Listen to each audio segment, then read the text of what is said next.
ব্যতিক্ৰমলৈ মই শান্তনু মহন্তই স্বাগতম জনাইছোঁ। আপোনালোকেও জানে এই সম্পৰ্কে যে শেহতীয়াকৈ ৰাজ্যৰ ৰাজনীতিত এটা বিশেষ শব্দই স্থান লাভ কৰিছে। এই বিশেষ শব্দটো হৈছে বিশেষ সম্প্ৰদায়। বিশেষ সম্প্ৰদায়ক লৈ শংকা আছে, আশংকা আছে, বিতৰ্কও চলি আছে। এই বিশেষ সম্প্ৰদায়ক লৈ আনকি শংকা ব্যক্ত কৰিছে সাধাৰণ লোক নহয়, গৃহ বিভাগত দায়িত্বত থকা মুখ্যমন্ত্ৰীগৰাকীয়েও। আৰু এই বিশেষ সম্প্ৰদায়ৰ প্ৰসংগ উত্থাপিত হৈছে লোকসভা নিৰ্বাচনৰ ফলাফলৰ পাছত। এই বিশেষ সম্প্ৰদায় কি, শংকা কি, কিহৰ ৰাজনীতি নে নিৰ্মম বাস্তৱ, এই সম্পৰ্কে আজি আমি কথা পাতিবলৈ চেষ্টা কৰিম, ছবিখন ৰাইজৰ আগত দাঙি ধৰিবলৈ চেষ্টা কৰিম। আমাৰ লগত অতিথিসকল আছে। তাৰ পূৰ্বে এবাৰ এই মুখ্যমন্ত্ৰীৰ বিশেষ মন্তব্যটো আমি চাই ল'ব বিচাৰিছোঁ। আপোনালোকে জানে যে মুখ্যমন্ত্ৰীৰ উপৰিও মন্ত্ৰী পীয়ুষ হাজৰিকাকে আদি কৰি কেইবাগৰাকীও মন্ত্ৰীয়ে এই সম্পৰ্কে মন্তব্য কৰি আহিছিল। আৰু শেহতীয়াকৈ কালি সংবাদমেলত স্বয়ং গৃহ বিভাগত দায়িত্বত থকা মুখ্যমন্ত্ৰীগৰাকীয়ে এক মন্তব্য কৰিছে, এক শংকা ব্যক্ত কৰিছে। আমি চাই ল'ব বিচাৰিছোঁ। যোৱা কেইদিনমানৰ ঘটনাত এটা পলিটিকেল লাইন আছে আৰু এটা ক্ৰিমিনেল ডিৰেকশ্যন আছে।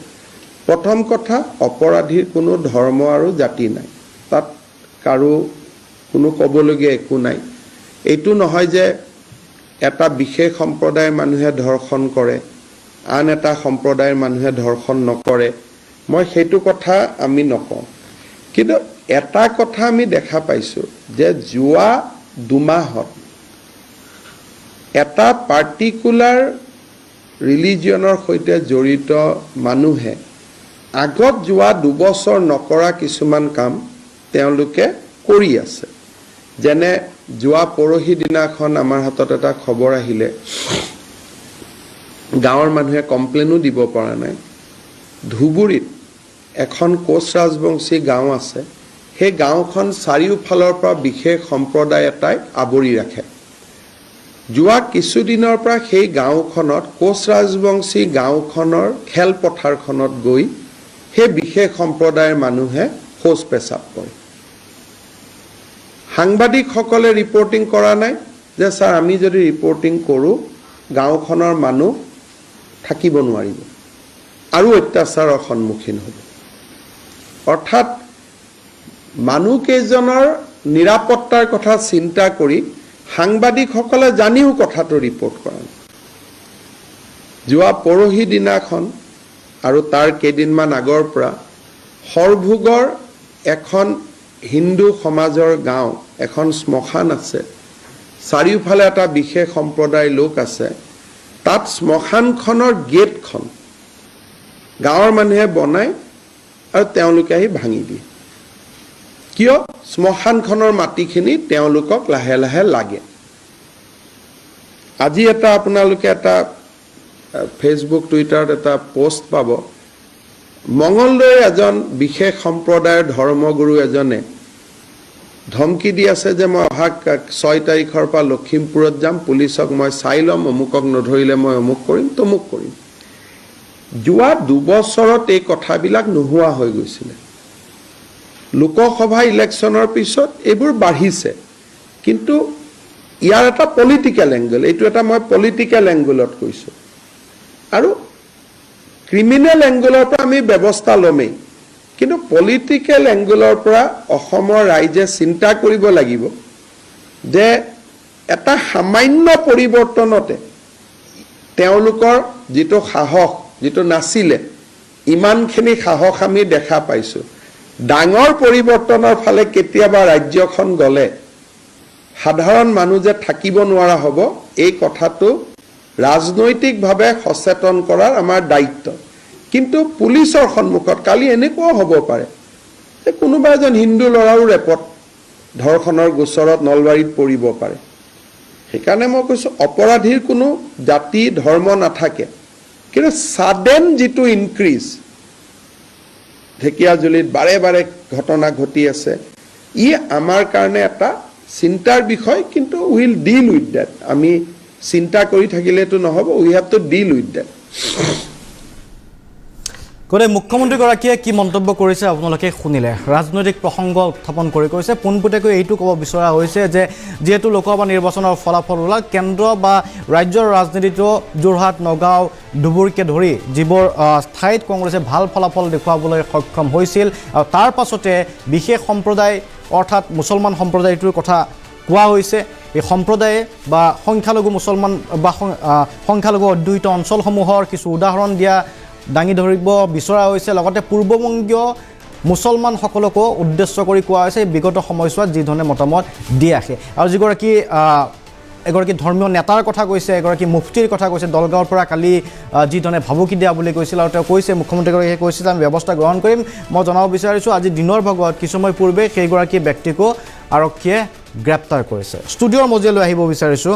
আমাৰ লগত বিজেপিৰ প্ৰতিনিধি প্ৰণৱজ্যোতি লহকৰ উপস্থিত আছে স্বাগতম জনাইছোঁ কংগ্ৰেছ প্ৰতিনিধি গণেশ বৰ্মনক স্বাগতম জনাইছোঁ ৰাইজৰ দলৰ প্ৰতিনিধি সোণেশ্বৰ পাটোৱাৰীক স্বাগতম জনাইছোঁ আমছু উপদেষ্টা আইনুদ্দিন আহমেদক স্বাগতম জনাইছোঁ আৰু এগৰাকী ধৰ্মীয় নেতাও লখিমপুৰৰ পৰা আমাৰ লগত উপস্থিত থাকিব কিছু সময় পাছতে আমি স্বাগতম জনাম মই আইনুদ্দিন আহমেদ আপোনাৰ পৰা আৰম্ভ কৰিব বিচাৰিছোঁ ৰাজনৈতিক ব্যক্তিসকলৰ ওচৰলৈকে আহিম মুখ্যমন্ত্ৰীগৰাকীয়ে কৈছে যে পলিটিকেল এংগল এটা আছে আৰু এটা কথা কৈছে দুবছৰে এই মানুহখিনিয়ে বিশেষ সম্প্ৰদায়টোৱে যিখিনি কাম কৰাৰ সাহস কৰা নাছিল এতিয়া সাহস কৰিছে আৰু পোনপটীয়া অভিযোগ কিছুমান আছে কোনোবাই এখন শ্মশানত দুৱাৰ বনাই বেৰ এখন বনাই এটা সম্প্ৰদায়ৰ মানুহ আহি বিশেষকৈ ওচৰে পাজৰে হয়তো সংখ্যালঘু মুছলমান লোক আছে আহি ভাঙি দিয়ে ধুবুৰী এটা উদাহৰণ দিছে দলগাঁও ঢেকীয়াজুলিৰ উদাহৰণ দিছে গতিকে সংখ্যালঘু ছাত্ৰ সংগঠন এটাৰ নেতা হিচাপে এই কথা বতৰাবোৰ কিমান দূৰ সত্য বুলি ভাবে আজি আপোনালোকৰ টক শ্ব'ত আহি মই নিজকে কিবা এটা কথা ভাবিবলৈ বাধ্য হৈছোঁ মুখ্যমন্ত্ৰী ডাঙৰীয়াৰ কথাৰ ওপৰত উপলব্ধি কৰি যে মানুহ এজন ৰাজনৈতিকভাৱে মানসিকভাৱে ইমান মানে হতাশগ্ৰস্ত হৈ গৈছে যে আজি লোকসভা নিৰ্বাচনৰ পিছত ২৬ৰ নিৰ্বাচনক লক্ষ্য কৰি এই ধৰণৰ আবুল তাবুল মন্তব্যই আমাক অলপ চিন্তাত পেলাইছে কাৰণটো হৈছে মই আপোনাক কৈছোঁ মুখ্যমন্ত্ৰী ডাঙৰীয়াই ধুবুৰীৰ কথা উল্লেখ কৰিছে বৰপেটাৰ কথা উল্লেখ কৰিছে দলগাঁৱৰ কথা উল্লেখ কৰিছে শ্মশানৰ গেটৰ কথা উল্লেখ কৰিছে মুখ্যমন্ত্ৰী ভালকৈ জানে যে আমছুৰ নেতৃত্বত প্ৰায় ৫ৰ পৰা ৬টা ঘটনা এনেকুৱা ঘটনা নেতৃত্ব দিছে আমছুৱে য'ত হিন্দু পৰিয়ালৰ হিন্দু ব্যক্তিয়ে মৃত্যুবৰণ কৰিছে শ্মশানত লৈ যাবলৈ মানুহ নাই আমছুৰ নেতৃত্বত গৈ সেই মানুহখিনিক সৎকাৰ কৰা হৈছে এইটো আপোনালোকৰ টিভি চেনেলবিলাকতো প্ৰকাশ পাইছে গতিকে সেই কথাটো মুখ্যমন্ত্ৰী ডাঙৰীয়াক ক'ব লাগিছিলে কিন্তু মুখ্যমন্ত্ৰী ডাঙৰীয়া সেইটো সৎ সাহস নাই আৰু তাৰ কাৰণে তেখেতে গৃহ বিভাগৰ দায়িত্বত থাকি নিজৰ ব্যৰ্থতা ঢাকিবৰ কাৰণে এটা জনগোষ্ঠীক টাৰ্গেট কৰি এই ধৰণৰ কথা কৈছে বুলি আমি আপোনালোকৰ আগত ক'ব বিচাৰিছোঁ মুখ্যমন্ত্ৰী ডাঙৰীয়াৰ যদি সৎ সাহস আছে তেখেত গৃহ বিভাগৰ দায়িত্বত আছে তেখেতে ৰাজহুৱাভাৱে শ্বেতপত্ৰ প্ৰকাশ কৰক কোনে কিমান অপৰাধ কৰিছে আৰু এটা কথা ঠিক তেখেতে কৈছে স্বীকাৰ কৰিছে যে অপৰাধীৰ মানে জাত পাত নাই ধৰ্ম নাই এই কথাটো তেওঁ ঠিকেই কৈছে কিন্তু লগে লগে এই কথাটো তো ক'ব বিচাৰিছে যে লোকসভা নিৰ্বাচনৰ পিছত সেই জনগোষ্ঠীৰ মানুহবিলাক কিছু উত্ৰাৱল হৈছে ক্ৰাইম কৰাৰ কাৰণে তেওঁলোকে ট্ৰেণ্ড আৰম্ভ কৰিছে সংঘবদ্ধ এই কথাটো সম্পূৰ্ণৰূপে এটা মিথ্যাৰ আশ্ৰয় লৈছে অসমৰ মুখ্যমন্ত্ৰীয়ে আৰু অসমৰ মুখ্যমন্ত্ৰীয়ে মিছা কথা কয় এই কথাটো সকলোৱে জানে গতিকে আমি আপোনালোকৰ জৰিয়তে এটা কথা স্পষ্টভাৱে মুখ্যমন্ত্ৰী ডাঙৰীয়াক ক'ব বিচাৰিছোঁ যে এই ধৰণৰ নাটকবাজি পলিটিক্স বন্ধ কৰক ঠিক আছে কংগ্ৰেছৰ কৈ দিছোঁ যে অত্যাধিক মূল্য বৃদ্ধি হৈছে এতিয়া বানপানী চলি আছে মানুহৰ বহুত দুৰ্দশাগ্ৰস্ত চলি আছে তেওঁলোকক সাহায্য দিয়ক ক্ষতিপূৰণ দিয়ক আৰু মূল্যবৃদ্ধি ৰোধ কৰক হাজাৰ হাজাৰ লাখ লাখ শিক্ষিত নিবনুৱা আজি ৰাজ্যত তেওঁলোকে সংস্থাপন পোৱা নাই তেওঁলোকৰ নিযুক্তিৰ ব্যৱস্থা কৰক নিৰ্বাচনত আপুনি প্ৰতিশ্ৰুতি দিছিলে সেইবিলাক পালন কৰক ঠিক আছে মই আহিম পুনৰ আপোনাৰ ওচৰলৈকে কংগ্ৰেছৰ প্ৰতিনিধিগৰাকীৰ ওচৰলৈকে আহিছোঁ যে কিছু সামান্য পৰিৱৰ্তনতে এটা বিশেষ সম্প্ৰদায়ৰ লোকে সংঘবদ্ধ আক্ৰমণ কৰাৰ পৰিকল্পনা কৰা বুলি কৈছে জনতাক সজাগ কৰিব বিচাৰিছে মুখ্যমন্ত্ৰীগৰাকীয়ে গতিকে এই প্ৰশ্নৰ উত্তৰ কি দিব মাননীয় মুখ্যমন্ত্ৰী ডাঙৰীয়াই ভয় খাইছে ভয় খোৱাৰ কাৰণটো হৈছে আপুনি চাব ৰাজীৱ ভৱনৰ সন্মুখত আমি ২৬ৰ লক্ষ্য বুলি এখন বেনাৰ মাৰিছোঁ আমাৰ ২৬টো লক্ষ্য ডাঙৰ হোৰ্ডিং এটা মাৰা আছে গেটখনতে লগোৱা আছে তো তেখেতে সেইখন দেখা পাই নিশ্চয় তেখেতে ভয় খাই গৈছে সেইকাৰণে এতিয়াৰ পৰা তেখেতে যি ধৰণে কথা বতৰা পাতিছে যাতে মানুহখিনিক মানে বিভেদ কৰি মানে ধৰ্মৰ নামত যিটো ৰাজনীতি কৰে বিজেপিয়ে সেই আৰম্ভ তেখেতে কৰিব বিচাৰিছে আৰু মাননীয় মুখ্যমন্ত্ৰী ডাঙৰীয়াৰ যে গৃহ বিভাগ তেখেতে চলায় যদি বেলেগ মন্ত্ৰী এজন থাকি পেলাই এই কথাখিনি ক'লে হয় তাত আমি অকণমান অলপ হ'লেও আঁতৰি থাকিলোঁ হয় কিন্তু মাননীয় মুখ্যমন্ত্ৰী ডাঙৰীয়াই নিজে গৃহ বিভাগ চাই যদি ইয়াত তেখেতৰ কোনো খবৰ দিয়া তেনেহ'লে ইনফৰ্মাৰ নাই নেকি তেখেতৰ যিটো CID ডিপাৰ্টমেণ্ট আছে তেখেতসকলে CBI আছে এইবিলাক কামত কিয় লগোৱা নাই যদি ক'ৰবাত কিবা এটা ঘটনা হৈছে এই ঘটনাটো হোৱাৰ আগমুহূৰ্তে তেখেতসকলে গম পাব লাগিছিল আৰু যিটো কথা কৈ আছে তেখেতসকলে যে আমি কংগ্ৰেছ দলে যোৰহাটতো আমি জয় হৈছোঁ কৰিমগঞ্জত বিজেপি জয় হৈছে তাৰমানে কি মুছলমান মানুহে কৰিমগঞ্জত বিজেপিক ভোট দিয়া নাই নেকি তেখেতসকলক ভোট দিয়া মানুহখিনিকতো ইয়াত সাঙুৰ খুৱাই দিলে এটা সম্প্ৰদায় বুলি কৈ দিলে সেইটো বেয়া কথা যোনে বেয়া কাম কৰিছে তাক উচিত শাস্তি দিয়ক তাক দৰকাৰ হ'লে ফাঁচি দিয়ক আমাৰ ক'ব লগা তাত একো নাই আমি তেখেতসকলৰ পক্ষত কেতিয়াও খাৰা নহওঁ তেখেতসকলে নিশ্চয় এইবিলাক ক্ষেত্ৰত তেখেতসকলে মানে থিয় দিয়ে ব্ৰিজভূষণ ডাঙৰীয়াই তেখেতে কি ধৰণৰ কাম কৰিলে তেখেতে কৰাৰ পিছত তেখেতৰ ল'ৰাক আকৌ MP টিকট দিলে বিজেপি দলে ঠিক আছে তে এনেকুৱা ধৰণৰ কথা বতৰাই অসমৰ ৰাইজে এতিয়া বুজি পাইছে সেইকাৰণে এইবাৰ যে লোকসভাৰ নিৰ্বাচনত যি ধৰণে তেখেতসকলে মুখ ঠেকেচা ভালকৈ খাইছে আমি যদিও বিৰোধীত আছোঁ কিন্তু আমাৰ ৰাহুল গান্ধী ডাঙৰীয়াই যি ধৰণৰ নেতৃত্ব দিছে প্ৰথম দিনৰ ভাষণত তেখেতসকলে উঠি পৰি লাগিছে যে এজনৰ পিছত গোটেই তেখেতসকলৰ মন্ত্ৰীবিলাকে থিয় হ'বলগীয়া বাধ্য হৈ গৈছে তেখেতসকলে যিটো বাৰ বাৰ কয় যে হিন্দুৰ নামত তেখেতসকলৰ যিটো চিন্তা চৰ্চা সেইটো ৰাহুল গান্ধী ডাঙৰীয়াই কি ধৰণে কৈছে যে বিজেপি মানে হিন্দু নহয় RSS মানে হিন্দু নহয় মোদী মানে হিন্দু নহয় আমাৰ হিন্দু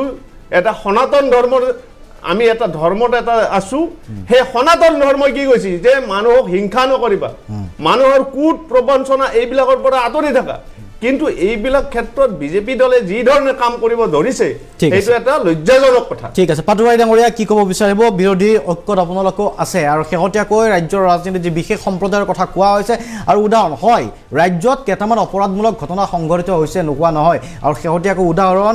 লখিমপুৰত থানা আক্ৰমণ সেইটো আমি বিশেষকৈ আলোচনা কৰিছিলোঁ এই থানা আক্ৰমণৰ পৰা আৰম্ভ কৰি বিভিন্ন ধৰণৰ বলাৎকাৰৰ ঘটনাও সংঘটিত হৈছে আৰু তাৰ পাছত এই কথাটো কোৱা হৈছে যে এয়া লোকসভা নিৰ্বাচনৰ পাছৰ ফলাফল এয়া এক ইংগিত চৰকাৰ যদি পৰিৱৰ্তন হয় এই বিশেষকৈ পূৰ্ববংগীয় মুছলমানসকলে সংঘবদ্ধ আক্ৰমণ কৰিব খিলঞ্জীয়া লোকসকলৰ ওপৰত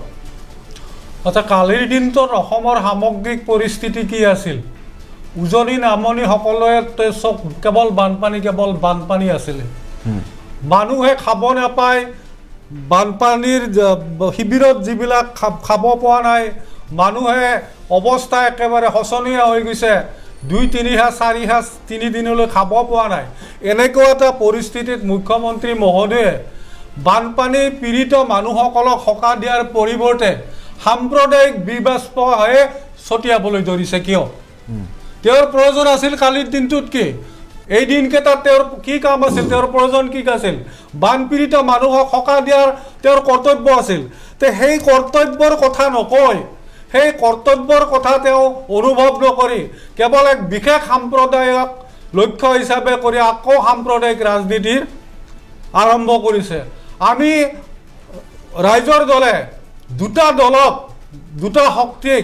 আমি সাম্প্ৰদায়িক শক্তি বুলি চিহ্নিত কৰিছোঁ লোকসভা নিৰ্বাচনৰ আগতে বহু আগতে 21 চনৰ নিৰ্বাচনৰ সময়তো AIDF আৰু বিজেপিক সমানে সাম্প্ৰদায়িক শক্তি হিচাপে আমি ঘোষণা কৰিছোঁ আৰু সেইভাবে আমি এই সাম্প্ৰদায়িক শক্তি দুটাক পৰাভূত কৰাৰ কাৰণে আমি কংগ্ৰেছৰ লগত আমি ইস্যুভিত্তিক এলায়েন্স কৰিছোঁ গতিকে মই ক'ব খোজো যে মুখ্যমন্ত্ৰী মহোদয়ে সাম্প্ৰদায়িক কথা বতৰা এৰক গৃহমন্ত্ৰী হিচাপে তেওঁ ক্ৰিমিনেলক ধৰক তেওঁ যিবোৰ উদাহৰণ দিছে দলগাঁৱৰ উদাহৰণ লখিমপুৰৰ উদাহৰণ ধুবুৰীৰ উদাহৰণ সেই ধুবুৰীৰ উদাহৰণবিলাক কোৱাতকৈ তাত যিবিলাক ক্ৰিমিনেল জড়িত আছে সি হিন্দুৱে হওক বা মুছলমানে হওক সেই ক্ৰিমিনেলবিলাকক ধৰি আইনৰ গণ্ডিত কঠোৰ শাস্তি তেওঁ বিহিব লাগিছিল কিন্তু তাৰ পৰিৱৰ্তে তেওঁ সেইবিলাকত সক্ৰিয় নহয় মাননীয় মুখ্যমন্ত্ৰী মহোদয়ে কেৱল সাম্প্ৰদায়িক দৃষ্টিভংগীৰে ৰাজনৈতিক অসমৰ ৰাজনৈতিক আকৌ কলুষিত কৰাৰ বাবে অসমৰ ৰাজনীতিত সমাজনীতিত আকৌ সাম্প্ৰদায়িক সংঘৰ্ষৰ বীজ সিঁচিবলৈ তেওঁ আৰম্ভ কৰিছে তেওঁ এই বন্ধ কৰক ঠিক আছে মই আহিম প্ৰণৱজ্যোতি লহকৰ বিজেপিৰ প্ৰতিনিধি মুখ্যমন্ত্ৰীগৰাকীৰ মন্তব্য আৰু বিৰোধীৰ মন্তব্য আপুনি শুনিছে আমচুৰ মন্তব্য শুনিছে গতিকে মুখ্যমন্ত্ৰীগৰাকীৰ মন্তব্যত এতিয়াও একমত নে 100% একমত কাৰণ আমি যদি মুখ্যমন্ত্ৰী মহোদয়ে কোৱাৰ লেখীয়াকৈ নিৰ্বাচনৰ পিছত দুমাহটো চাওঁ এইটো সঁচাকৈ অকল আমি কোৱা নাই অকল ভাৰতীয় জনতা পাৰ্টি বা ভাৰতীয় জনতা পাৰ্টীৰ নেতৃত্বাধীন চৰকাৰখনৰ মাননীয় মুখ্যমন্ত্ৰী ডক্টৰ হিমন্ত বিশ্ব শৰ্মা ডাঙৰীয়াই কোৱা নাই যে নিৰ্বাচনৰ দুমাহ পিছত এটা বিশেষ সাম্প্ৰদায়িক এটা গোষ্ঠীয়ে বা এটা সম্প্ৰদায়ে যে বিষ বাষ্প বিয়পোৱাৰ পৰিকল্পনা কৰিছে আমি অকল আমিয়ে কোৱা নাই তেখেতে যেনেকৈ ধুবুৰী দলগাঁৱৰ কথা কৈছে তেখেতে মঙলদৈৰ কথা কৈছে কোকৰাঝাৰৰ কথা কৈছে অকল তেখেতৰ মুখেৰে নহয় সমগ্ৰ অসমবাসীয়ে জানে ইতিমধ্যে আজি তিনিটাকৈ ছাত্ৰ সংগঠনেও বিভিন্ন আমাৰ কোচ ৰাজবংশী ছাত্ৰ সংগঠন আমাৰ এইফালে গোৰ্খা ছাত্ৰ সংগঠন সুনীল চেত্ৰী বলৰাম বৰ্মন ধীৰাজ গোৱালা তেওঁলোকেও পৃথকে সংবাদমেল অনুষ্ঠিত কৰি এই বিষয়টো স্পৰ্শকাতৰ বিষয়টো ৰাইজৰ মাজত উনুকিয়াই দিছে গতিকে ইতিমধ্যে আমাৰ লগত থকা ৰাইজৰ দলৰ প্ৰতিনিধি বা কংগ্ৰেছ দলৰ প্ৰতিনিধি বা আমাৰ ছাত্ৰ সংগঠনটোৰ প্ৰতিনিধিসকলে যি কথা ক'লে যে অকল তেখেতসকলে ক'লে মুখ্যমন্ত্ৰীকে আক্ৰমণৰ লক্ষ্য কৰি ক'লে গতিকে মুখ্যমন্ত্ৰীয়ে এই বিষয়টো তেওঁলোকে হয়তো ভালদৰে চোৱা নাই যে আজি দিনত তিনিটাকে সংগঠনে প্ৰেছ মিট দি এই কথাটো কৈ দিছে আৰু আমাৰ কংগ্ৰেছ দলৰ প্ৰতিনিধিগৰাকীয়ে হাস্যকৰ কথা এটা ক'লে যে বেনাৰ লগোৱা ডাঙৰ পোষ্টাৰ লগোৱা কাৰণে আমাৰ অসমৰ মুখ্যমন্ত্ৰী হিমন্ত বিশ্ব শৰ্মা ডাঙৰীয়াই ভয় খাইছে তাৎপৰ্যপূৰ্ণ কথাটো মই আচৰিত হওঁ যে ৰাজীৱ ভৱনৰ সন্মুখত তেওঁলোকৰ জিলা সভাপতিয়ে প্ৰতিটো মানে উৎসৱতে এখন ডাঙৰ বেনাৰ লগায় সেই ডাঙৰ বেনাৰকেইখন লৈ পেলাই যদি আমি তাক লৈ আমি ভয় খাওঁ তেতিয়াহ'লেতো ডাঙৰ কথা হ'ব আৰু তেখেতে কৈছে যে এইবাৰ মুখ ঠেকেচা খাইছোঁ আমি 90টাৰো অধিক বিধানসভা সমষ্টিত আমি জয়লাভ কৰিছোঁ 1 নম্বৰত আছোঁ পোনপ্ৰথমবাৰৰ বাবে আমি 11টাকৈ লোকসভা সমষ্টিত অসমৰ পৰা আমি জয়লাভ কৰিছোঁ সিংগল ডিজিট আছে 9খন পাইছে আৰে আমি আপোনালোকেতো একেলগে কৈ আছে হেৰিৰ কথা কৈ আছে আপোনালোকে 9খন পাইছে বিজেপিয়ে 9খন পাইছে বিজেপিটো সিংগল ডিজিট আপোনালোকে ডাবল ডিজিট কাম কৰিব কৈছিলে শুনক তেনেকেতো কংগ্ৰেছ দল আপোনালোকে সিংগল ডিজিট আপোনালোকে কংগ্ৰেছ 9খন পাইছে 9খন পোৱা বুলি কওঁ মই মানি লম 9খন পোৱা বুলি মানি লম আপোনালোকে 9খন পোৱা বুলি কওঁ সেইটো স্বীকাৰ কৰক আপোনালোকে সিংগল ডিজিট আছে সেইটো মানি লম কথাটো শুনাইতো ভুলে আছে আজি আপোনালোকে কথা কালি আমাৰ দললৈ আহি যায় আপোনালোক আজি কি কথা কওঁ আপোনালোকৰ লগত আপোনালোকৰ কথা কোৱাই অযুক্তিকৰ আমচুৰ প্ৰতিনিধিগৰাকীয়ে কৈছে আজি ছাত্ৰ সংগঠন এজনৰ মুৰব্বীয়ে কৈছে যে আমচুৱে ইয়াতে অৰিহণা যোগায় আমচুৱে ইয়াতে ছাপোৰ্ট কৰে বুলি কৈছে যদি তেওঁলোকে চৰকাৰক কৈছে যদি চৰকাৰে ব্যৱস্থা নলয় তেওঁলোকে অস্ত্ৰ তুলি ল'ম বুলি কৈছে আপুনি চাওক কোনে অস্ত্ৰ তুলি আপুনি চাওক আজি অস্ত্ৰ তুলি লোৱা সমৰ্থন আপোনালোকে কৰে আমচুৰ অস্ত্ৰ তুলি লোৱা সকলক সমৰ্থন আপোনালোকে কৰে মংগলদৈৰ মাজমজিয়াত অস্ত্ৰ প্ৰয়োগ কৰা নিউজ আছিলে বিজেপি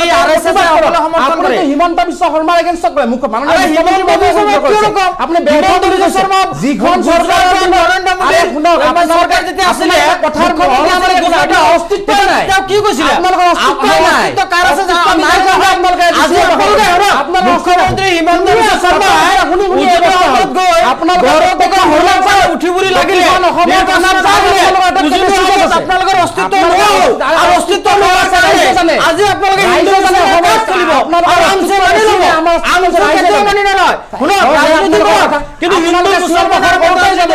আপোনালোকে চিঞৰি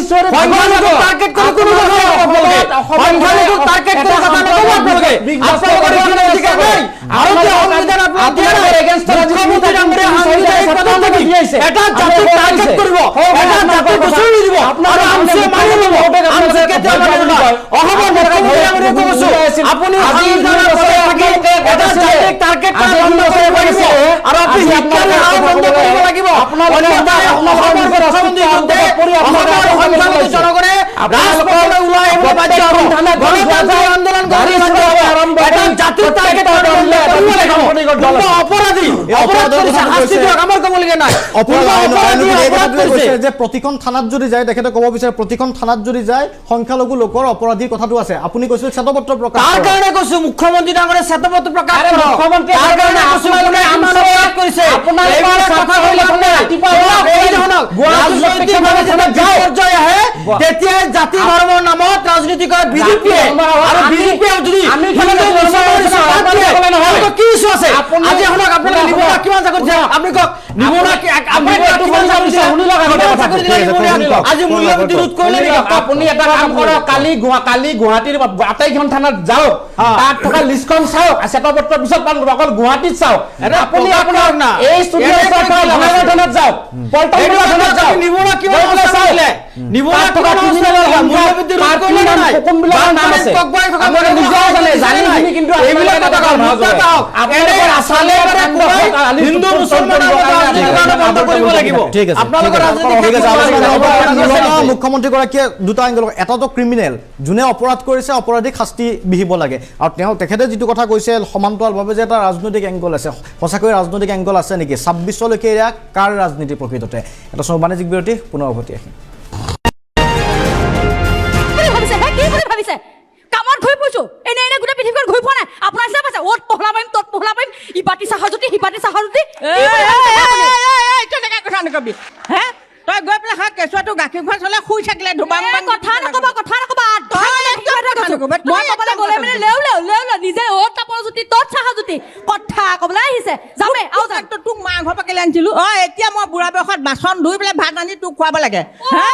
কথা গৈ ক'ব পাৰে আজিকালিতো বুঢ়ো নখ চখ দীঘল কৰা কথা আছে আপোনাৰ জামানা পাইছে NB নিউজৰ বিহুতি বোৱাৰীৰ মেগা ফাইনেল দেওবাৰে নিশা 8 বজাত আপোনাৰ আপোন চেনেল NB নিউজত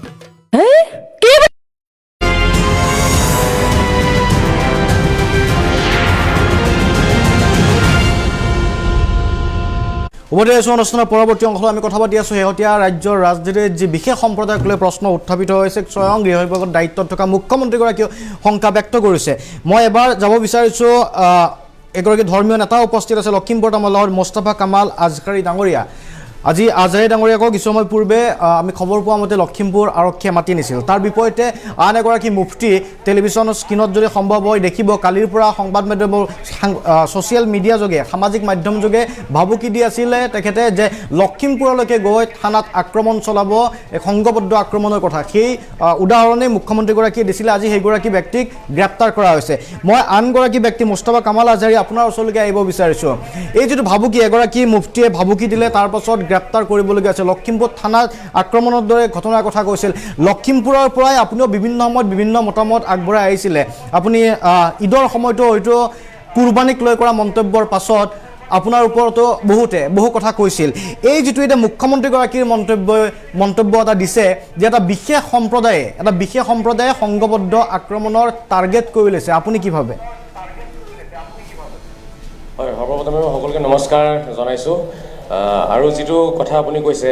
যে মন্তব্য প্ৰকাশ পাইছে বিশেষ সম্প্ৰদায়ৰ কথা কৈছে মই সেই বিষয়ে কোনো মই এটা কথা ক'ব বিচাৰিম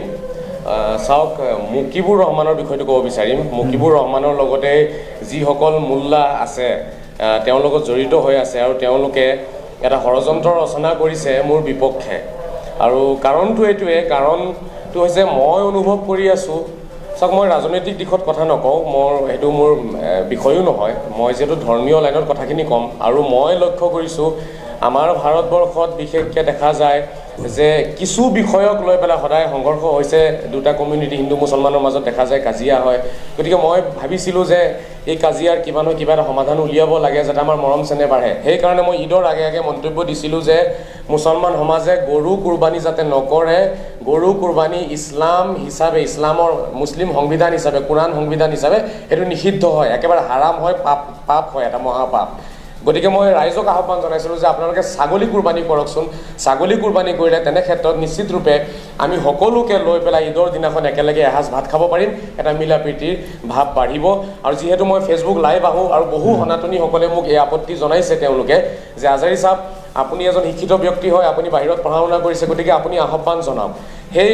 সন্দৰ্ভতে মই আহ্বান জনাইছিলোঁ অসমৰ মুছলিম সমাজক আৰু লগতে মই প্ৰত্যাহ্বানো জনাইছিলোঁ যে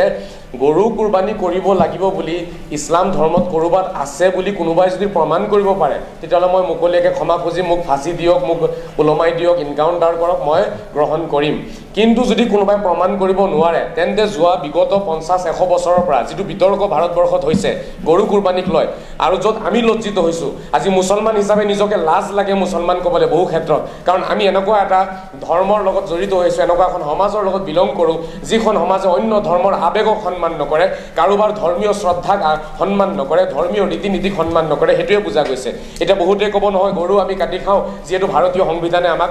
এইটো এটা অধিকাৰ দিছে। এতিয়া মই ক'ব বিচাৰিম ভাৰতীয় সংবিধানে কোৱা নাই নেকি যে অন্য ধৰ্মক সন্মান কৰিব লাগিব, অন্য ধৰ্মৰ শ্ৰদ্ধাৰ বস্তুবোৰক আমি শ্ৰদ্ধা জনাব লাগিব, আৱেগক লৈ খেলা কৰিব নোৱাৰিম, সেইটো জনোৱা নাই নেকি? ভাৰতীয় সংবিধানে নিজ ধৰ্ম পালন কৰিব দিছে। ইয়াৰ অৰ্থ এইটো নহয়তো অন্য ধৰ্মে পূজা কৰা এটা বস্তুক আমি কুৰবানী কৰিম। আৰু যদিহে বস্তুটো বাধ্যতামূলক হ'লহেঁতেন, ধৰক গৰু কুৰবানীটো যদি বাধ্যতামূলক হ'লহেঁতেন তেতিয়াহ'লে মই ক'লোহেঁতেন ঠিক আছে বাধ্যতামূলক বস্তু এটা আমি এৰিব নোৱাৰোঁ। বাধ্যতামূলক নহয় গৰু কুৰবানী, আমি ছাগলী কৰিব পাৰোঁ বা কুৰবানীয়ে বাধ্যতামূলক নহয়। আপুনি গৰু কুৰবানীটো বাদে দিয়ক, কুৰবানীয়ে বাধ্যতামূলক নহয়। এই এটা মই আলোচনা যেতিয়া কৰিলোঁ সামাজিক মাধ্যমত তেতিয়া এই মোল্লা সমাজৰ ওচৰত যিহেতু কোনো ধৰণৰ উত্তৰ নাছিলে, উত্তৰ নথকাত তেওঁলোকে নিজকে বহুত অসহায় যেনে ফিল কৰিলে, আৰু তেওঁলোকে যিটো এটা ছিটুৱেশ্যন ক্ৰিয়েট কৰিছে ভাৰতবৰ্ষত, নিজৰ যিটো এটা তেওঁলোকৰ ধৰ্ম নীতি চলাইছে,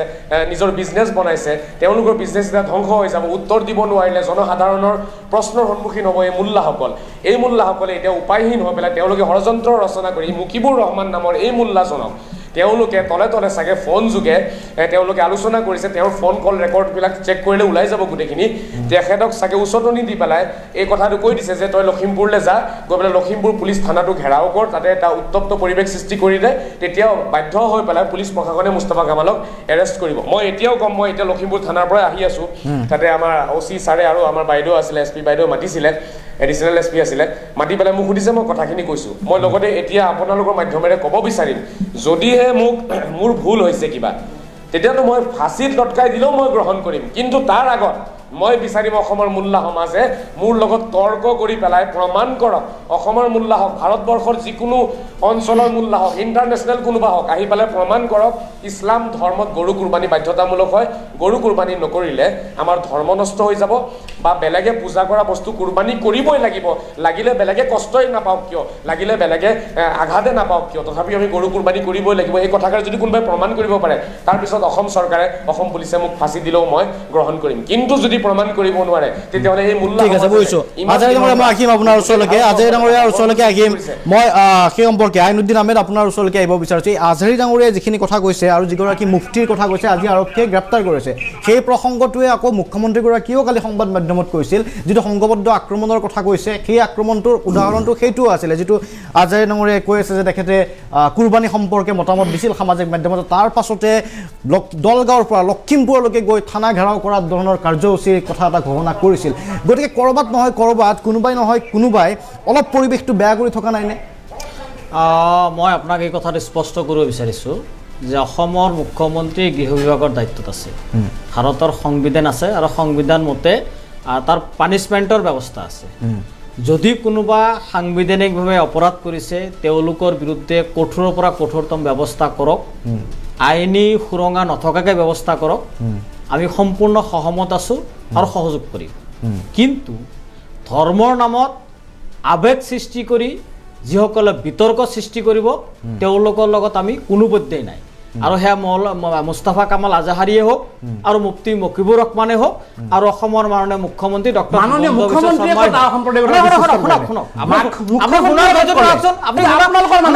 চৰকাৰী পক্ষত আছে,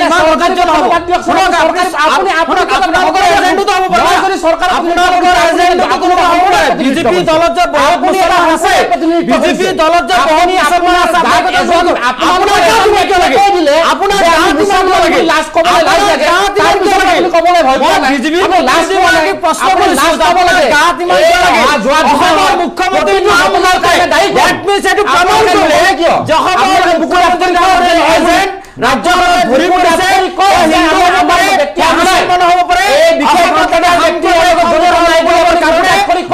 হিন্দু মুছলমান কাৰণে নহলে আপুনি নাম চাওক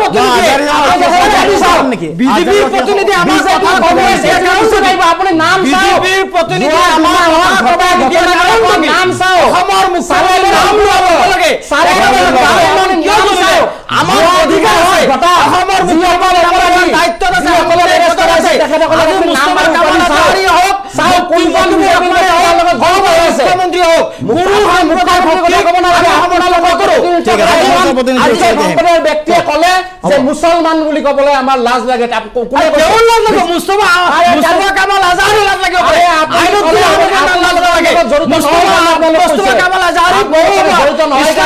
বিতৰ্ক সৃষ্টি কৰিছে মুস্তফা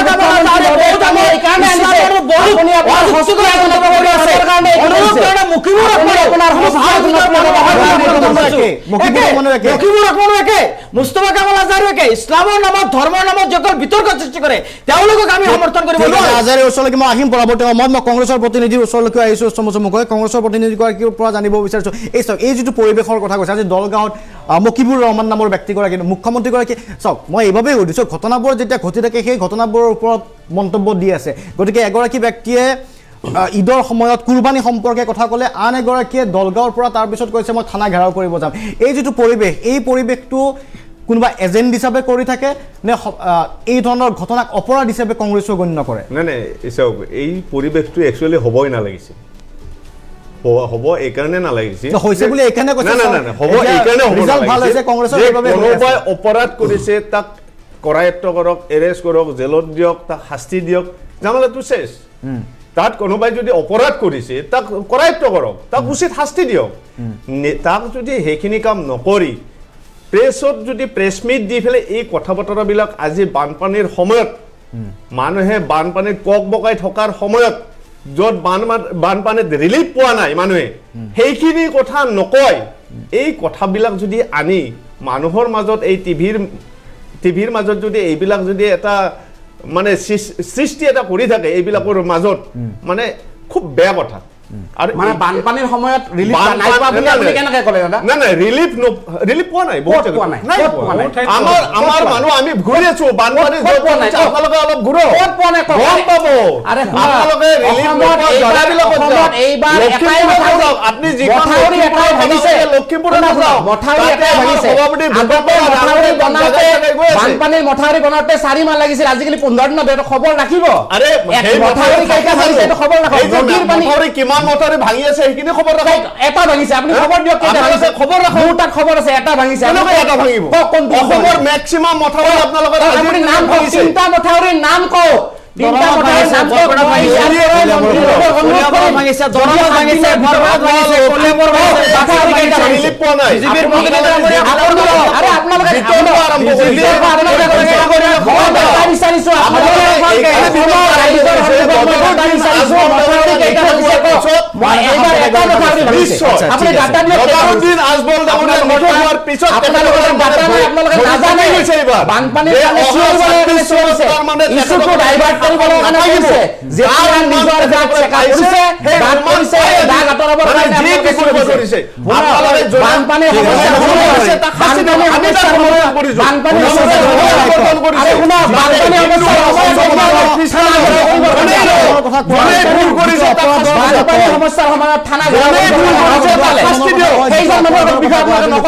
যিটো কথা কৈছে বা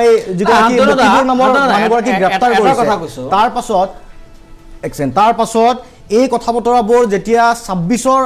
পূৰ্বে এতিয়া দুটা নিৰ্বাচন আছে লোকসভাৰ পাছত বিজেপিয়ে কৈছে বা মুখ্যমন্ত্ৰীগৰাকীয়ে কৈছে যে 26ৰ পাছত পৰিৱেশ সলনি হৈছে এটা 26লৈকে ৰাজনীতিটো কি ধৰণে চলিছে কোনে ৰাজনীতি কৰিছে কংগ্ৰেছৰ প্ৰতিনিধিয়ে কৈছে বদৰুদ্দিন আজমল নাই সেইভাবে এটা নতুন ৰাজনীতি আৰম্ভ হৈছে না আপোনালোকে চাওক লোকসভা নিৰ্বাচনৰ সময়ত প্ৰচাৰৰ সময়ত আমাৰ মাননীয় মুখ্যমন্ত্ৰীয়ে ভাৰতৰ বিভিন্ন ৰাজ্যত যেতিয়া প্ৰচাৰ চলিছিল সেই প্ৰতিটো প্ৰচাৰৰ সভাৰ ভাষণত মুখ্যমন্ত্ৰী ডাঙৰীয়াই কেৱল সাম্প্ৰদায়িক কথা কৈছিল এই কথাটো বিজেপি প্ৰতিনিধিয়ে নহয় বুলি ক'ব পাৰিবনে? মানে সাম্প্ৰদায়িক কি প্ৰতিটো কোনটো সাম্প্ৰদায়িক কথা কৈছে? প্ৰতিটো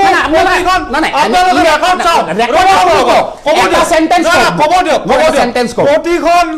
নিৰ্বাচনী সভাত সাম্প্ৰদায়িক উত্তেজনামূলক ভাষণ দিছিল। মানে কোনটো উত্তেজনামূলক ভাষণ দিছিল? সেই কথা সকলোৱে জানে। কোনটো সকলোৱে জানে? মই নাজানো, আপুনি কওক। মোক ক'ব দিয়ক। না আপোনাকে ক'ব দিছো, আপুনি মোক ক'ব দিয়ক। আপুনি মাজতে ইণ্টাৰফেয়াৰ নকৰিব। আপুনি মোক সুধিছে কাৰণে কৈছো। মোক ক'বলৈ দিয়া হৈছে। সুধিছে আপুনি ইণ্টাৰফেয়াৰ নকৰিব। আপুনি মোৰ ফালে চাই কৈছে, আপুনি মোতকৈ জ্যেষ্ঠ হয়, সন্মান কেইখন উলিয়াওক তাত দেখিব। আপুনি মনত পেলাই দিয়ক।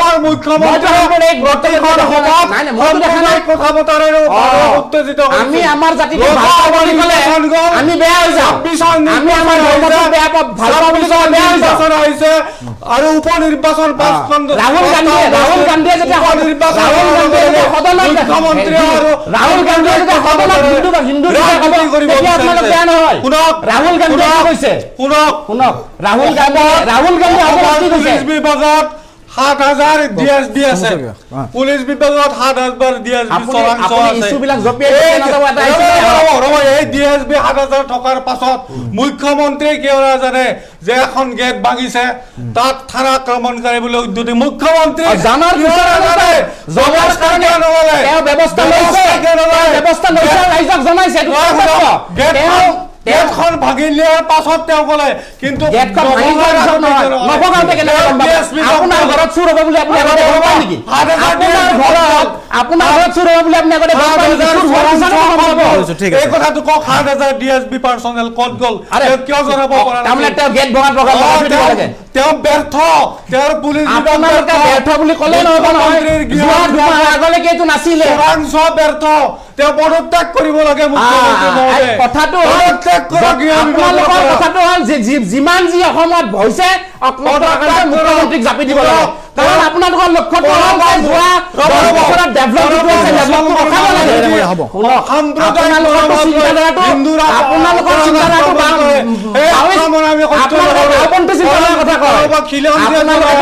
চীনত বৰষুণ দিলে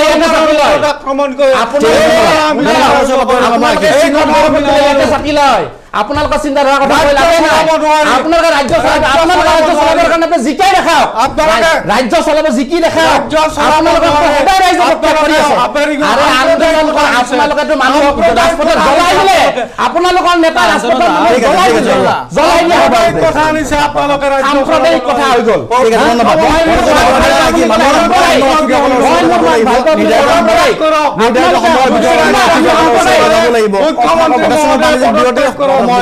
পাছত পুনৰ উভতি আহিম।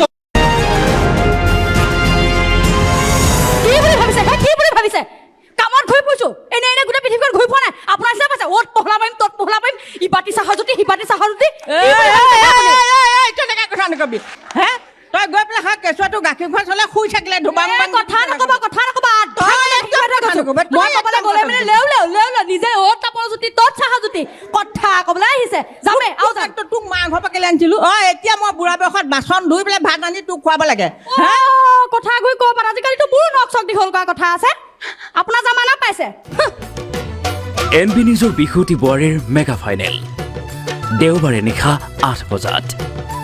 আপোনাৰ আপোন চেনেল NB নিউজত। কি বুলি ভাবিছে? কামত ঘূৰি ফুৰিছো, এনে গোটেই পৃথিৱীখন ঘূৰি ফুৰা নাই। আপোনাৰ নিচিনা পাইছে অ'ত পহলা পাৰিম ত'ত পহলা পাৰিম, ইবাতি চাহৰ জুতি সিবাতি চাহৰ জুতি।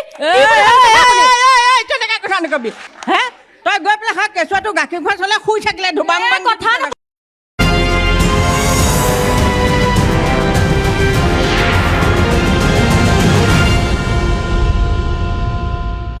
উভতি আহিছোঁ অনুষ্ঠানৰ পৰৱৰ্তী অংশলৈ। আমি কথা পাতি আছিলোঁ শেহতীয়াকৈ অসমৰ ৰাজনীতিত যিটো প্ৰসংগ চৰ্চিত হৈ আছে, এটা সাম্প্ৰদায়িক শক্তি। কিছুদিন পূৰ্বে মন্ত্ৰী পীয়ুষ হাজৰিকাইও কৈছিল, জয়ন্ত মল্ল বৰুৱাই কৈছিলে এইবাৰ ক'ত গৃহ বিভাগত দায়িত্বত থকা মুখ্যমন্ত্ৰীগৰাকীয়ে কৈছে।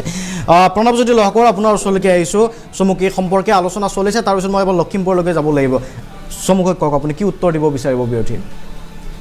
আপুনি যদি গোটেই কথাখিনি চাই, ইয়াত এই কথাখিনিত আমি গোটেই কথাখিনিৰ পৰা আমি এটা কথা বুজি পাওঁ যে বৰ্তমান সময়ত মুখ্যমন্ত্ৰী মহোদয় বা মাননীয় মন্ত্ৰী পীয়ুষ হাজৰিকা ডাঙৰীয়া বা জয়ন্ত মল্ল বৰুৱা ডাঙৰীয়া যিখিনি কথা কৈছে, বা আজি সংবাদমেল কৰা যি তিনিওটা ছাত্ৰ সংগঠনৰ পৃথকে সংবাদ মেল কৰা তিনিওটা ছাত্ৰ সংগঠনে চাওক কালি বিজেপিৰ পোহনীয়া ছাত্ৰ সংগঠন নাই কাৰণে কৈছে বিজেপিয়ে যি ডিৰেকশ্যন দিয়ে সেইমতে তেওঁলোকে প্ৰেছ আৰে আপোনালোকৰ নেতা সুধি চাবচোন নহ'লে সেই প্ৰেছ আপোনালোকৰ নেতা সুধি চাব আপোনালোকৰ নেতাজনে মাজে মাজে আমাৰ কথা কয় কথাটো হ'ল কি তেওঁলোকে যিখিনি কথা কৈছে এই কথাটো অপ্ৰিয় হ'লেও সত্য যে ইলেকশ্যনৰ পিছত কিছু কথা কিছু ঘটনা নঘটা নহয় মই এই কথাটো মুখ্যমন্ত্ৰীৰ লগত এক সহমত কৰোঁ মাননীয় মুখ্যমন্ত্ৰী মহোদয় কোৱা লেখীয়াকৈ যে অপৰাধৰ কোনো জাতি নাই ভাষা নাই ধৰ্ম নাই অপৰাধীয়ে কিন্তু বিশেষভাৱে মন কৰিবলগীয়া কথাটো হ'ল যে দুমাহত যিকেইটা ঘটনা ঘটিছে মানে কোইনচিডেণ্টলিয়ে হওক মানে বা যেনেকৈ নহওক যি ঘটিছে সেই ঘটনাটোৰ লগত যদি আপুনি চাব যায় যিসকল ব্যক্তিৰ নামসমূহ মই গাই দিলে বহুত দেৰি হৈ যাব মই তেখেতক জনাইছিলোঁ যে নামবোৰ কৈ দিওঁ নামবোৰ গ'লে কিন্তু এটা বিশেষ সম্প্ৰদায়ৰ ব্যক্তিৰ নামহে মনত আহে মই আৰু সেইকাৰণে এই কথাটো সন্দেহৰ আৱৰ্তত সৰ্বসাধাৰণ ৰাইজে বা ৰাইজে ভাবিবলৈ চিন্তা হৈছে যে এটা এই সাম্প্ৰদায়িক বিগবাস্প কৰাৰ এটা পৰিকল্পনা কোনোবাই ৰচনা কৰিছে নেকি বা এই ঘটনাটো কিয় ঘটিলে এই ঘটনাটো যিয়ে দুটা চিটত যেতিয়া 3টা চিটতে জিকিছে বাৰু কংগ্ৰেছ যেতিয়া 2টা বিশেষ চিটত জিকাৰ পিছত এনেকুৱা ধৰণৰ ঘটনা ঘটিবলৈ আৰম্ভ কৰিছে নেকি এটা সন্দেহৰ আৱৰ্তত হৈছে আৰু নিশ্চিতভাৱে গৃহ বিভাগৰ দায়িত্বত থকা মাননীয় মুখ্যমন্ত্ৰী মহোদয় ইয়াৰ ওপৰত ব্যৱস্থা লৈছে ইতিমধ্যে আপোনালোকে গম পালে যে লখিমপুৰ থানা ঘেৰাও কৰিবৰ কাৰণে যি অপচেষ্টা চলাব বিচাৰিছিল তেখেতক ইতিমধ্যে আপোনালোকৰ সংবাদ মাধ্যমৰ মতেৰে জানিব পাৰিলে যে তেখেতক এৰেষ্ট কৰিছে গতিকে নিশ্চিতভাৱে ইয়াৰে এই যি ক্ৰিমিনেল এংগলটো চলি থাকিব কিন্তু ৰাজনৈতিক এংগলটো আপোনালোকে ৰাইজক জনাইছে সেই কথাটো ক'ব বিচাৰিছে ঠিক আছে এবাৰ মই লখিমপুৰলৈকে গৈছোঁ পুনৰ মোস্তফা কামাল আজহাৰী ডাঙৰীয়া আছে এই যিবোৰ সাম্প্ৰদায়িক প্ৰসংগ এই যিবোৰ সাম্প্ৰদায়িক কথা বতৰাবিলাক ওলায় আজি আইনুদ্দিন আহমেদেও কৈছে যে মোস্তফা কামাল আজহাৰীৰ মন্তব্য আমি নুশুনো আৰু এইফালে নামটো আছিলে মকিবুৰ ৰহমানৰ মন্তব্য নুশুনো এজেণ্ট হ'ব পাৰে সাম্প্ৰদায়িক হ'ব পাৰে মন্তব্য আপুনি নিজকে কি বুলি ভাবে চাওক মই ক'ব বিচাৰিম আইনুদ্দিন ডাঙৰীয়াই যিটো কৈছে মোৰ কথাও নুশুনে বা মুকিবুৰ ৰহমানৰ কথাও নুশুনে মই ভাল পাইছোঁ মই এটা প্ৰশ্ন সুধিব বিচাৰিম আপুনি কাৰ কথা শুনিব আপুনিতো আৰবী নাজানে আপুনিতো কোৰাণ পঢ়িব নাজানে চাগে যদি জানে তেন আপুনি কওকচোন কোৰাণ শৰীফৰ সেই আয়াতটো কওক য'ত গৰু কুৰবানী কৰিব কৈছে হজৰত মহম্মদে ক'ত কৈছে গৰু কুৰবানী কৰিবলৈ কাৰণে ক'ত কৈছে বেলেগে পূজা কৰা বস্তুটো কুৰবানী কৰি পেলাই এনেকুৱা এটা সাম্প্ৰদায়িক পৰিৱেশ সৃষ্টি কৰিবলৈ ভাৰতবৰ্ষত ক'ত কৈছে আপোনালোকে জানে কিবা এনে এটা কথা কেলে কৈ দিয়ে কাৰোবাৰ কথা নামানো বুলি ময়ো কোৱা নাই মোৰ কথা নামানিব মোৰ কথা আপোনালোকে নামানিব কোনো মূল্যাৰ কথা এটলিষ্ট পঢ়া আৰম্ভ কৰক যিকোনো বস্তুক আপোনালোকে ৰাজনৈতিক দিশলৈ লৈ যাব ৰাজনৈতিক ৰূপ দি পেলাই এটা বিতৰ্কৰ সৃষ্টি কৰিব চেষ্টা কৰে হয় নহয় এই আপোনালোকৰ মানে মোস্তফা কামাল আজহাৰী ডাঙৰীয়াই আপোনালোকে দুইজনে যি ইছলামিক মানে ইছলাম ধৰ্ম নামক দুইজনে যি বিতৰ্ক আৰম্ভ কৰিছে আপোনালোক দুইজনক লৈ আমি লজ্জিত মুকিবুৰ ৰহমানৰ অকল আজহাৰী বুলিয়ে নহয় মুকিবুৰ বুলিয়ে নহয় ইছলাম ধৰ্মৰ নামত যোনে বিতৰ্কৰ সূচনা কৰিব আমি সকলোকে ঘৃণা কৰোঁ আমি সদায় শান্তি বিচাৰোঁ আমি সদায় আলাপ আলোচনা মাজেৰে সমস্যাৰ সমাধান বিচাৰো ফেসবুক লাইভ দিলে শুনক ফেসবুক লাইভ দিলে সমস্যাৰ সমাধান নহয় ফেসবুক লাইভ দিলে সমস্যাৰ সমাধান নহয় আপুনি অসমৰ ইসলামিক বুদ্ধিজীৱীসকলক আমন্ত্ৰণ কৰি আলোচনা কৰক যে এই সমস্যাবিলাক সমাধান কৰিব লাগে কিন্তু আপুনি কাৰোবাক টাৰ্গেট কৰি ক'ব মুক্তি মুকিবৰ পৰা আৰম্ভ কৰি বিভিন্ন ধৰণৰ বিতৰ্কিতমূলক কথা ক'ব আৰু সেইলে সংঘাত সৃষ্টি হ'ব সেইটো আমি আমছে নিবিচাৰো মই এজন মুছলমান ব্যক্তি হিচাপে নিবিচাৰো মুস্তফা কামাল আজহাৰী ডাঙৰীয়াক এটা কথা স্পষ্টভাৱে কৈছো আৰবী যে হওক অসমীয়াই হওক বাংলাই হওক কিন্তু ধৰ্মৰ নামত যোনে ৰাজনীতি কৰিব বিচাৰিব ধৰ্মৰ নামত যোনে এজেণ্টগিৰি কৰিব তেওঁলোকৰ বিৰুদ্ধে আমি সদায় আছো আৰু থাকিম আজহাৰী ডাঙৰীয়া এজেণ্টগিৰিৰ প্ৰসংগটো আহিছে প্ৰকৃততে আপুনি আপোনাৰ ধৰ্মৰ ব্যক্তিসকলৰ কাৰণে কথা কৈছে নে আপুনি এজেণ্ট হিচাপে কথা কৈছে সেই প্ৰশ্ন আজি আইনুদ্দিন আহমেদ ডাঙৰীয়াই সেই সন্দেহ ব্যক্ত কৰিছে আপোনাক কাৰোবাৰ এজেণ্ট বুলি বা চৰকাৰী এজেণ্ট বুলি যিহেতু আপুনি এই কথা বতৰাবিলাক কৈ আছে মুছলমান সমাজে গ্ৰহণ আজিৰ তাৰিখত মই ক'ব বিচাৰিম কোনোবা সত্য কথা ক'লে চৰকাৰী এজেণ্ট হৈ যায় দালাল হৈ যায় ইহুদী দালাল হয় এইবোৰ এওঁলোকৰ চলি আহিছে এইবোৰ কৰি কৰি সংখ্যালঘু সমাজৰ মাজত এওঁলোকে বিষবাষ্প বিয়পাই এটা ৰাজনৈতিক গেম খেলিছে এওঁলোকে কি হয় আপুনি ধৰ্মৰ নামত বিতৰ্কিত মন্তব্য কৰি এটা গোটেই এটা ধৰ্মক এটা পণবন্দী কৰিব বিচাৰিছে আৰু আপোনাৰ কথাটো আমি মানি ল'ম নেকি আপুনি অকল মুস্তফা কামাল আজহাৰী নেকি অসমত বা ভাৰতবৰ্ষত অকল ইছলাম ধৰ্মৰ বিষয়ে জানে বহুত ইছলাম ধৰ্মৰ বিজ্ঞ পণ্ডিত আছে তেওঁলোকৰ লগত আপুনি আলোচনা কৰি সমস্যাৰ যদি ক'বাত কিবা পৰম্পৰাগতভাৱে কিবা চেঞ্জ কৰিব লগা আছে আলোচনা কৰক কিন্তু আপুনি অকলে নোৱাৰে আৰু আপুনি ফেচবুক লাইভ দি বিতৰ্ক সৃষ্টি কৰি এটা ধৰ্মৰ মাজত বিভাজন সৃষ্টি কৰিব আৰু সেই কথাটো আমছে ঠিক আছে কিবা এটা প্ৰস্তাৱ দিছে কি প্ৰস্তাৱ দিছে কওক আজহাৰী ডাঙৰীয়া আপোনাৰ চকুৰ সন্মুখত প্ৰমাণ কৰি দিম কওক মই মাতিব কৈছো মাতক চৰকাৰে ভাৰতবৰ্ষৰ পৰা মাতক, কাক মাতিব? জাকিৰ নায়কৰ ভক্ত হ'ব আপুনি। আপুনি জাকিৰ নায়কৰ দৰে এটা দেশদ্ৰোহীৰ ভক্ত আপোনালোকে। জাকিৰ নায়কক অনুসৰণ কৰিছে আপোনালোকে। আৰে মুস্তফা কামাল আজহাৰী আপোনাৰ নিচিনা পাগল মই আইনুদ্দিন আহমেদ নহয়। মুস্তফা কামাল আজহাৰী ডাঙৰীয়া, আপুনি মনত ৰাখক আৰু জানি ৰাখক, আপোনাৰ প্ৰতিটো বিতৰ্কিত মন্তব্য ইছলাম ধৰ্মৰ আৰু আপুনি এই ধৰণৰ কথা কেতিয়াও নক'ব। ডক্টৰ জাকিৰ নায়কে কৈছো ইছলাম ধৰ্মৰ নামত এটা তেনেকুৱা ধৰণৰ আপোনালোকে গঠনমূলকভাৱে এটা আলোচনা নকৰে কিয়? য'ত আজহাৰীও থাকক, লাগিলে আমছুৱে নেতৃত্ব লওক, ইছলামিক ধৰ্মী পণ্ডিত লওক, এই ধৰণৰ এটা অশান্তিকৰ পৰিৱেশ হৈ থকাতকৈ যিটো কথা মই আপোনাক এটা কথা আজি মুস্তাক আনফৰ হুছেইন, মৌলানা মুস্তাক আনফৰ, বদৰুদ্দিন আজমল, এওঁলোকৰ ধৰ্মীয় জ্ঞান নাই নেকি? তেওঁলোকৰ ধৰ্মীয় জ্ঞান নাই? আমাৰ এই মানে হেৰি নাই, তেওঁলোকৰ ধৰ্মীয় জ্ঞান নাই? মুস্তফা কামাল আজহাৰী আছে? মই কৈছো মুস্তফা কামাল আজহাৰী ফেচবুক লাইভ দি যি বিতৰ্ক সৃষ্টি কৰিছে, তেওঁ নিশ্চিতভাৱে কাৰোবাৰ এজেণ্ট, তেওঁ নিশ্চিতভাৱে তেওঁ যি কাম কৰি আছে এই কামটো ইছলামক যথেষ্ট ক্ষতি কৰিছে, মান সন্মান লাঘৱ কৰিছে। গতিকে মুস্তফা কামাল আজহাৰী ডাঙৰীয়াক ক'ব বিচাৰিছো আৰু অনুগ্ৰহ মুকিবুৰ ৰহমান মুফতি মুকিবুৰ ৰহমান ডাঙৰীয়াকো ক'ব বিচাৰিছো যে এই ধৰণৰ ধৰ্ম নামত বিতৰ্ক সৃষ্টি কৰি ধৰ্মটোক বিনষ্ট নকৰো, ধৰ্মক আঘাত নাহানিব। আপোনালোকে যি ভাবিছে যি টি কথা কৈ দিব আৰু সমাজ ব্যৱস্থা মানি ল'ব, এই কথাটো মানি ল'ব নোৱাৰে। বহু ধৰ্মত বহুত ট্ৰেডিশ্যন আছে, এইটো আপুনি ভালকে জানে।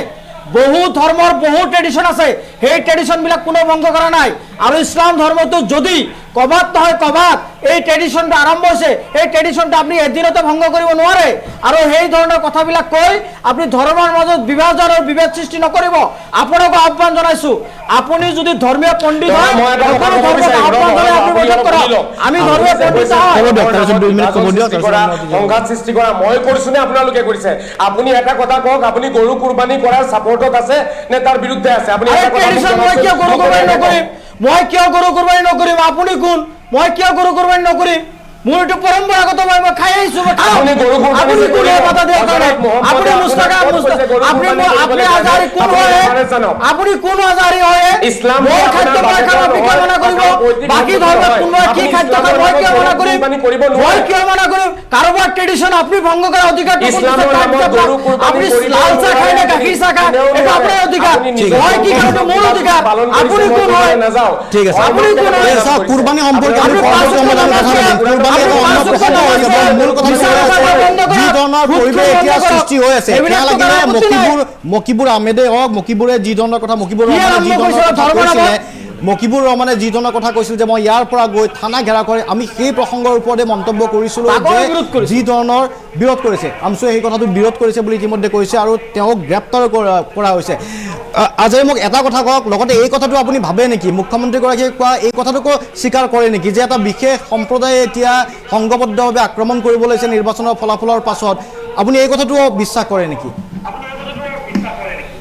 হ'বও পাৰে। মই কথাষাৰ, মই যিহেতু ৰাজনৈতিক দিশত মোৰ বহুত বেছি নলেজ নাই বা মই সেইটো দিশত বেছি চিন্তা চৰ্চা নকৰোঁ, কিন্তু মই দেখিছোঁ ইলেকশ্যনৰ যিটো এটা ফলাফল ওলাইছে, ওলোৱাৰ পিছত মুকিবুৰৰ দৰে কিছুমান মোল্লাই কিন্তু জঁপিয়াইছে বহুত বেছি। গতিকে মোৰ এনে এটা অনুভৱ হয় তেওঁলোকৰ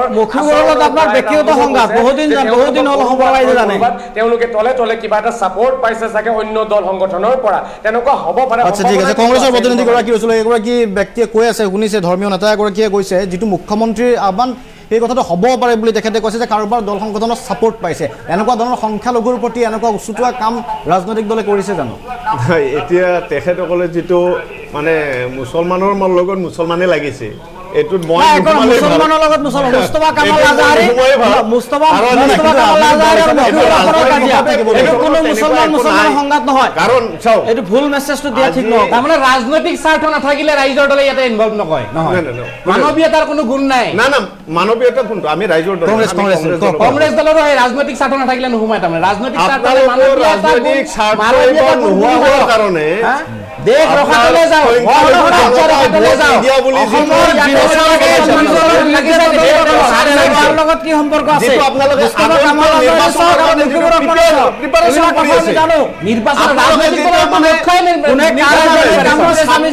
যিটো ভয় খাই আছে, ভয় খাব লগা আছে। 90টাতকৈ বেছি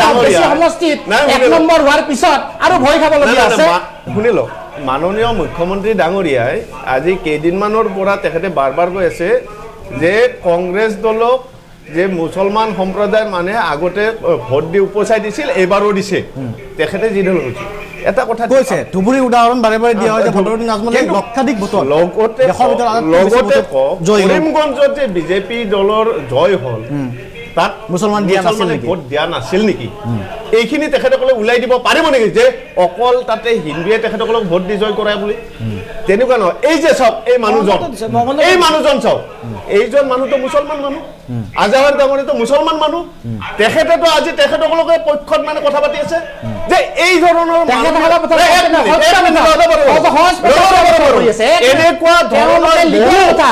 বহু মুছলমান মানুহে খিলঞ্জীয়া মুছলমান মানুহে কিন্তু মাননীয় মুখ্যমন্ত্ৰী ডাঙৰীয়াক সমৰ্থন কৰে। আৰু জালুকবাৰী সমষ্টিত, যিটো সমষ্টিৰ পৰা মাননীয় মুখ্যমন্ত্ৰী ডাঙৰীয়া জয় হৈ আছে, সেই সমষ্টিটোত মাননীয় মুখ্যমন্ত্ৰী ডাঙৰীয়া মুছলমানৰ ভোট পোৱা নাই নেকি? তাত জালুকবাৰী সমষ্টিৰ যিমান আপোনাৰ মেক্সিমাম মুছলমান ল'ৰা ছোৱালীক আজি গুৱাহাটী মেডিকেল কলেজত চাকৰি বাকৰি দিয়াৰ ক্ষেত্ৰত মাননীয় মুখ্যমন্ত্ৰী ডাঙৰীয়া আগভাগ লৈছে।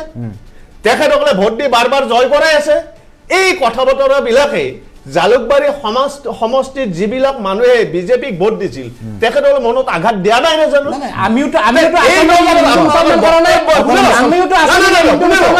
আপোনালোকৰ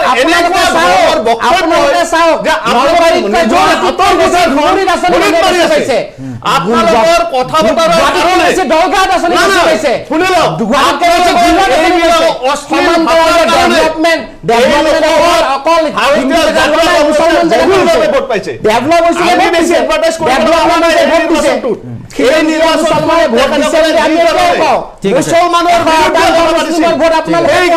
মুছলমানে এক গজৰ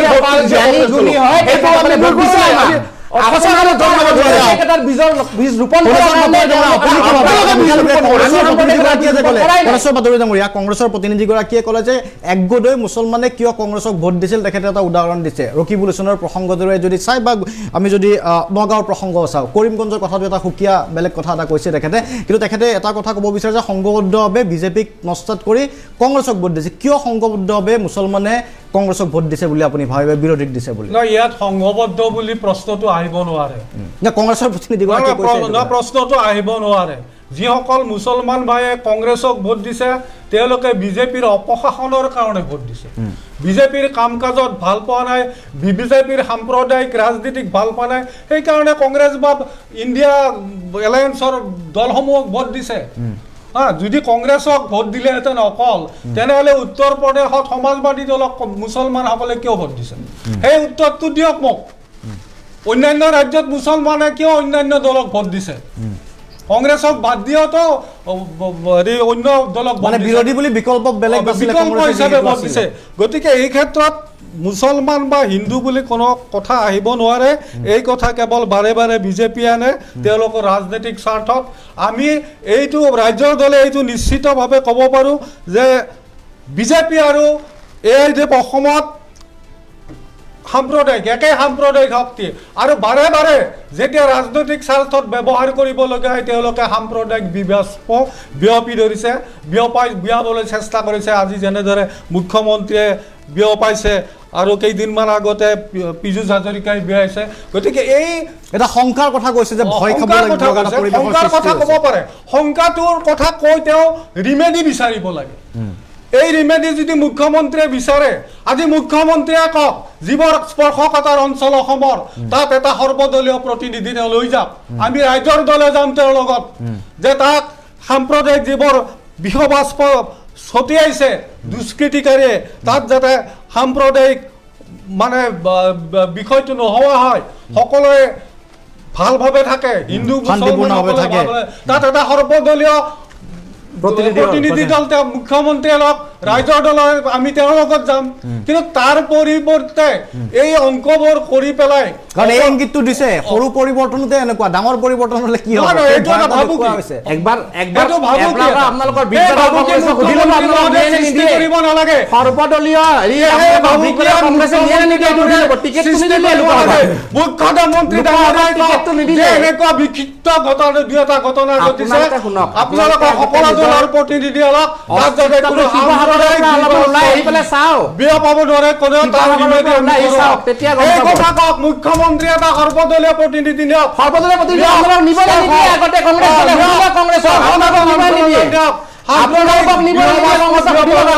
তাত ত্ৰিবেদী কৰক তাত ৰাইজৰ দল আছে মুখ্যমন্ত্ৰী ঠিক আছে প্ৰণৱ জী লগৰ এই কথাটো কংগ্ৰেছ আছে এটা সাম্প্ৰদায়িক ৰাজনীতি ইয়ে পৰিৱেশ বিনষ্ট কৰিব পাৰে এই পৰিৱেশ বিনষ্ট কৰিব পাৰে এই সাম্প্ৰদায়িক ৰাজনীতি 26 লৈকে তেখেতে কৈছে তেখেতে ক'ব বিচাৰিছে যে ইউডিএফ নাই বদৰুদ্দিন আজমল নাই এতিয়া কাক গালি পাৰিব গতিকে এটা নতুন ধৰণে ভয় দেখুৱাবলৈ চেষ্টা কৰিছে সেইটোৱে আমাৰ গালি পাৰিব লগা কি আছে যদি এই ঘটি যোৱা ঘটনাখিনি যদি মিছা হয় তেতিয়াহ'লে আমি মানি ল'ম যে নাই মিছা এইখিনি হোৱা নাই ইয়াতে দলগাঁৱত একো ঘটনা ঘটা নাই লখিমপুৰত কোনোবাই থানা জ্বলাম বোলে হুমকাৰ দিয়া নাই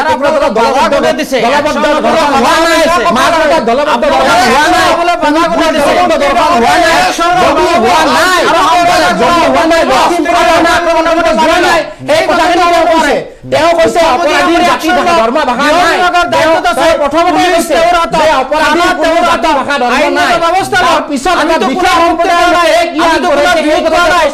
মুখ্যমন্ত্ৰী আপোনালোকে প্ৰশ্নটোৰ উত্তৰ দিয়ে নহয় সাংবিধানিক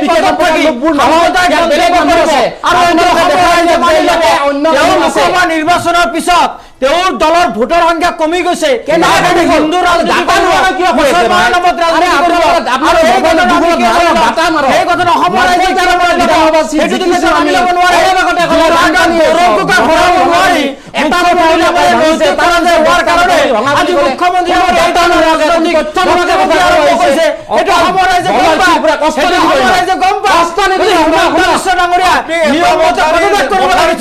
আজি আপোনালোকৰ মন্ত্ৰী কৰিম বুলি কৈছিলে আজি কিয়